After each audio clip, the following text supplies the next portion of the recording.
मला असं वाटतं की मला लोकशाहीने जो हक्क दिला आहे मतदानाचा, तर माझ्या एका मताची किंमतसुद्धा खूप मोठी आहे याची जाणीव मला आहे. आणि म्हणूनच मी मुंबईतनं प्रवास करून पुण्यात येतो, मतदान करतो आणि परत मुंबईत जाऊन काम करतो. त्यामुळे कुठलीही कारणं न सांगता मी आणि माझी बायको आम्ही दोघंही मतदान करतो. आता लवकरच माझ्या मुलालासुद्धा 18 वर्षाचा तो होईल, त्यालाही मतदानाचा हक्क प्राप्त होईल आणि त्यालासुद्धा घेऊन आम्ही याच पद्धतीने मतदान करू. माझं सगळ्यांनाच सांगणं आहे की हा एक लोकशाहीचा उत्सव आहे, निवडणुकांचा उत्सव आहे, लोकशाहीचा सण आहे.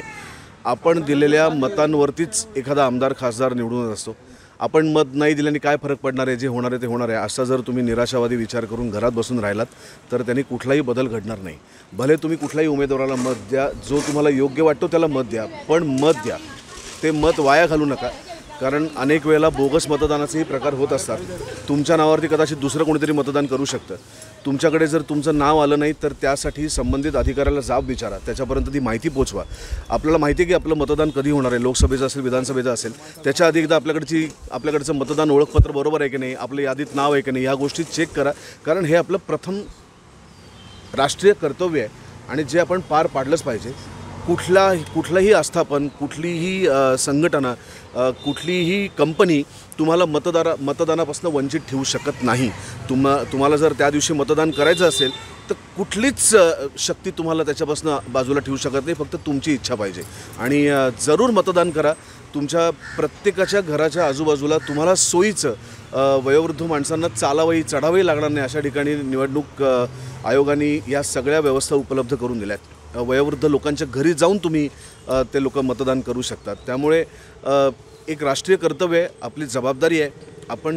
आपल्याला जो वाटेल तो उमेदवार आणि अशा पद्धतीने भारतातल्या सगळ्या लोकांनी विचार केलेला उमेदवार या देशाचं भवितव्य घडू शकतो, आपल्याला उत्तम आयुष्य देऊ शकतो, आपला देश सुजलाम सुफलाम करू शकतो. त्यामुळे आवर्जून घरातनं बाहेर पडा आणि मतदान करा. मला राजकारणामध्ये काहीच बोलायचं नाही आहे, मला त्याच्याविषयी शून्य इंटरेस्ट आहे. पण मला माहिती आहे मला कोणाला मतदान करायचं आहे, जे माझं ठरलेलं आहे आणि मला माहिती आहे की हे माझं राष्ट्रीय कर्तव्य आहे आणि ते मी पार पाडणार. टक्केवारी जी आहे मतदानाची कमी होताना दिसत आहे. खरं तर टक्केवारी वाढण्यासाठी आपण काय आवाहन कराल? माझं तेच मत मी गेले अनेक वर्ष तेच आवाहन करतो आणि प्रत्येकजण त्याच्या माध्यमातून आवाहन करतोय की मत द्या, कंटाळा करू नका. मत द्यायला अक्षरशः 5 ते 10 मिनिटांचं काम असतं. जाऊन तुम्हाला ते बटन दाबायचं असतं आणि त्याच्यावर तुमचं मत द्यायचं असतं.